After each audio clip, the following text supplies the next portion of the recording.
বিদ্যুৎ মন্ত্রী বলছে যে তার শ্বশুরবাড়ি হলো নাটোর, বলছে শ্বশুরবাড়ি দুলু সাহেব বললো যে আপনার শ্বশুরবাড়ি নাটোর, তো গ্যাস কি নাটোরের গ্যাস যদি ভালো ইয়ে হয় নাটোরের গ্যাস দেবেন কিনা? সে বলছে আমার শ্বশুরবাড়ি তো নিশ্চয়ই দেবো।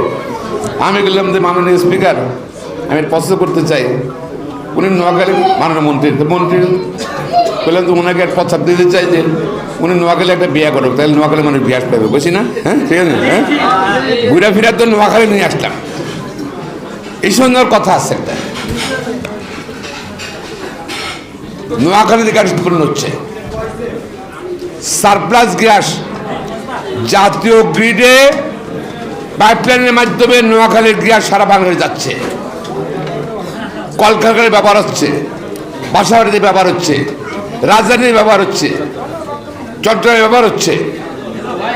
নোয়াখালীর মানুষ গ্যাস পাবে না কেন?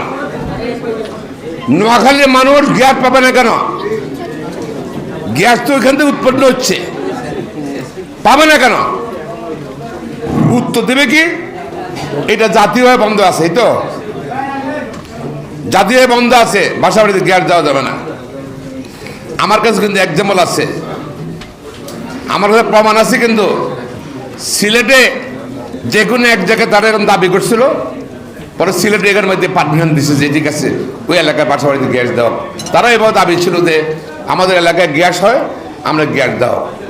এবং আমার ওই চিঠিটা আছে, মন্ত্রণালয়ের চিঠিটা আছে, সেটা গ্যাস দেওয়া হচ্ছে। যদি সেটা যদি হয় এক্সাম্পল থেকে থাকে যদি, তবে নোয়াখালীর গ্যাস যে বাইরে আসতে হলে নোয়াখালীর মানুষের বাসা বাড়িতে গ্যাস দিতে হবে।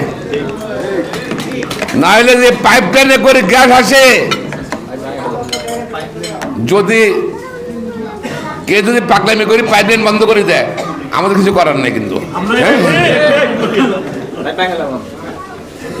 সুতরাং আমরা আশা করি এসব দাবিগুনা অনেক চরম হওয়া আগে মানা উচিত, আগে মানা উচিত।